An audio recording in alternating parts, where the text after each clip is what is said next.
యేసుక్రీస్తు పరిశుద్ధమైన నామములో మీ అందరికీ శుభాలను తెలియజేస్తూ ఈ ఉదయకాల ధ్యానాంశం కొరకై దేవుని వాక్యాన్ని చదువుదాం. పరిశుద్ధ గ్రంథములో నుండి 103వ సంకీర్తన మొదటి 2 చరణాలు చదువుదాం. నా ప్రాణమా యెహోవాను సన్నుతించుము, నా అంతరంగమునున్న సమస్తమా ఆయన పరిశుద్ధ నామమును సన్నుతించుము. నా ప్రాణమా యెహోవాను సన్నుతించుము, ఆయన చేసిన ఉపకారములలో దేనిని మరువకుము. దావీదు తన జీవితంలో జరిగిన ప్రతి మేలును జ్ఞాపకము చేసుకుంటూ దేవునికి కృతజ్ఞతాస్తుతులు చెల్లిస్తూ ఉన్నాడు. ఈ కీర్తనలను గనక మనము చదివినట్లయితే కీర్తనలో అత్యధికంగా ఎక్కువ కీర్తనలు రాసిన వాడు దావీదు. దావీదు యొక్క కీర్తనలన్నీ కూడా మనము పరిశీలిస్తే 2 విషయాలను మనకి తెలియచేస్తున్నాయి. మొదటిగా మనము దేవునికి మొరపెట్టాలని, ఆయన మన మొరను వింటాడని, ఆయన మన మొరకు జవాబిస్తాడని. రెండవదిగా మనందరము కూడా దేవునిని స్తుతించాలని, ఆయనకు కృతజ్ఞత కలిగి మనము జీవించాలని ఈ కీర్తనలు మనకు తెలియజేస్తున్న ఈ ఉదయకాల ధ్యానాంశాలు వినుచున్నటువంటి సహోదరి సహోదరుడా, మన జీవితంలో జరిగినటువంటి ప్రతి మేలును కూడా మనము జ్ఞాపకము చేసుకుని దేవునిని స్తుతించవలసిన వారమై ఉన్నాం.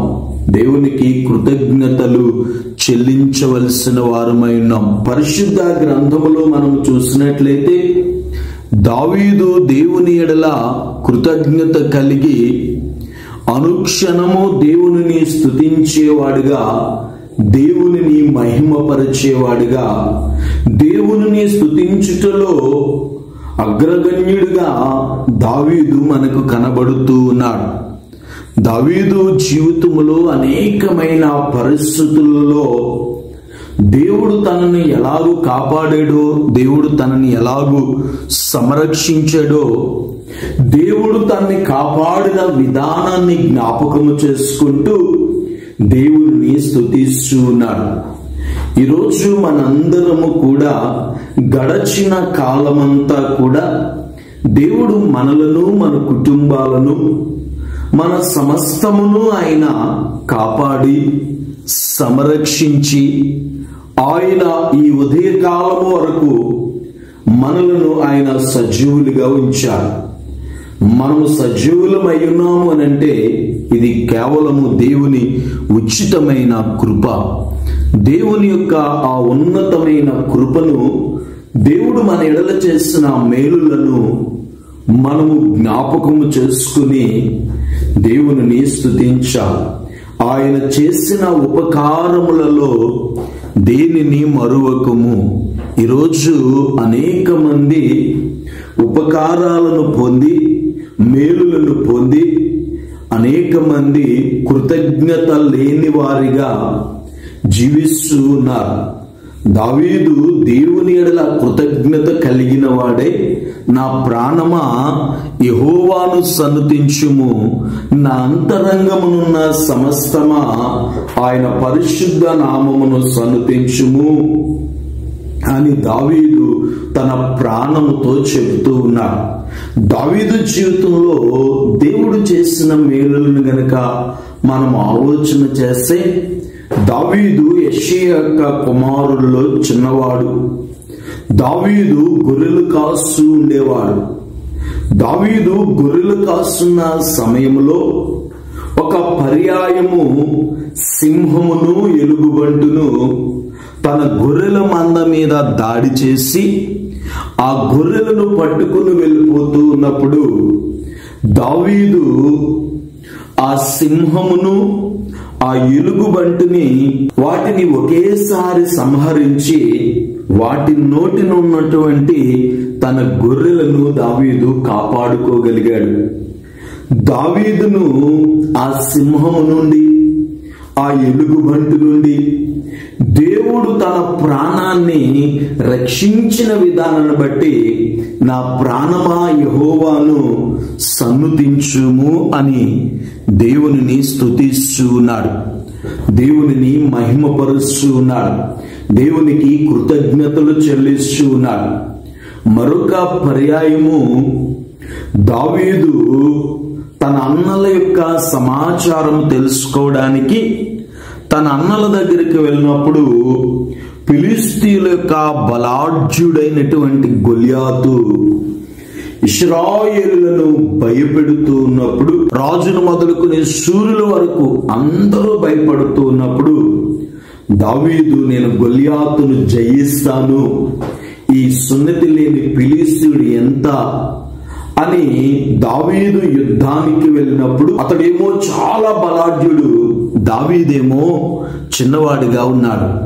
అయితే దావీదు యుద్ధానికి వెళ్ళినప్పుడు గొల్యాతు మీద చిన్న ఒడిసెల రాయితో కొట్టి గొల్యాతును హతమారుస్తాడు. గొల్యాతు చేతిలో నుండి దేవుడు తన ప్రాణాన్ని రక్షించాడు.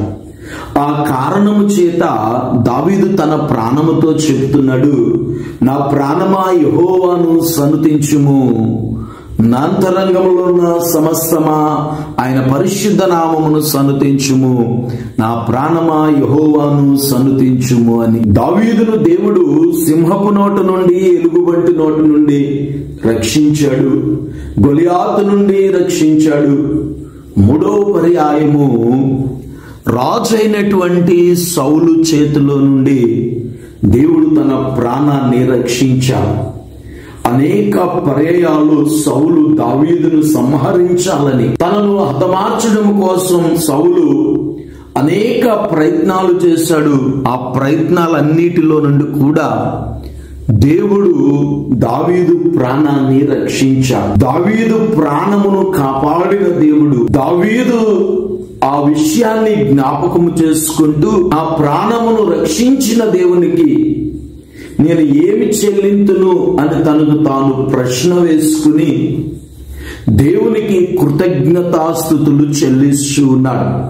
సహోదరి సహోదరుడా, మరి ఈరోజు మన కలిగిన మేలును బట్టి మనము దేవునికి కృతజ్ఞత కలిగి జీవిస్తూ ఉన్నామా? ఒకవేళ కృతజ్ఞత లేని వారిగా ఉన్నామా? ఈరోజు ఒక్కసారి మీరు ఆలోచిస్తే ఎన్నో అపాయాల నుండి, ఎన్నో తెగుళ్ళ నుండి, ఎన్నో భయంకరమైనటువంటి ఉపద్రవాల నుండి, ప్రమాదాల నుండి దేవుడు మన ప్రాణమును కాపాడుతూ వచ్చారు. ఈరోజు మనందరము సజీవులుగా ఉన్నామంటే దేవుడు మనల్ని కాపాడుతూ వచ్చాడు. మరి ఈరోజు మనందరము కూడా కృతజ్ఞత కలిగి దావీదు వలె మనము దేవుని స్తుతిందాం, ఆయన్ని ఆరాధిందాం. పూర్ణ బలముతో, పూర్ణ శక్తితో, పూర్ణాత్మతో దేవుణ్ణి ప్రేమిస్తూ, ఆయనను ఆరాధిస్తూ, ఆయనను మహిమపరుస్తూ, ఆయనకు సాక్షులుగా, విధేయత కలిగిన పిల్లలుగా, కృతజ్ఞత కలిగిన బిడ్డలుగా మనందరము జీవిందాం. అలాగూ జీవించడానికి దేవుడు మనందరికీ సహాయము చేయనుగాక. ఆమేన్. ప్రార్థన చేసుకుందాం. ప్రార్థనలో ఏకీభవిందాం. మహోన్నతుడా, మహాగణుడు అయిన మా తండ్రి, మీకు వందనాలు, స్తుతులు, స్తోత్రాలు చెల్లిస్తున్నాం. ఈ ఉదయకాల ధ్యానాంశాలు వినుచున్న బిడ్డలందరినీ దీవించండి, ఆశీర్వదించండి, బలపరచండి. వారి జీవితాలలో ఉన్న ప్రతి బంధకాల నుండి మీరు విడిపించండి. ఈ ఉదయకాలము వారికి కావలసినటువంటి ప్రతి ఒక్క సహాయమును మీ సమయోచితమైన కృపచేత మీరు అనుగ్రహించండి. వారి ప్రయాణాల్లో, వారి ఉద్యోగాలలో, వారి వ్యాపారాలలో, వారి చదువులలో, సమస్త విషయాలలో మీరే కాపాడి సంరక్షించమని ప్రార్థన చేస్తున్నాను. దేశంలో జరుగుతున్న ప్రతి పరిస్థితుల కొరకు భారం కలిగి ప్రార్థిస్తున్నాం. ఆయన నీ పిల్లలపై జరుగుతున్నటువంటి అగత్యాల నుండి, దాడుల నుండి నీ బిడ్డలను మీరు విమోచించి, రక్షించి, కాపాడి మీ ఉన్నతమైన కార్యాలు చేయమని, ఈ ఆత్మ నశించుకున్నట్లు మీరే వెదకి రక్షించమని ఈ ఉదయకాల ధ్యానాంశాలు వినిచిన బిడ్డలందరినీ మీరే దీవించి మా బిడ్డలకు మంచి ఆరోగ్యాలు ఇచ్చి ఉన్నతమైన కృపతో నింపి బలపరచమని యేసు నామములో ఈ మనవులు అడుగుచున్నాను పరమ తండ్రి. ఆమేన్.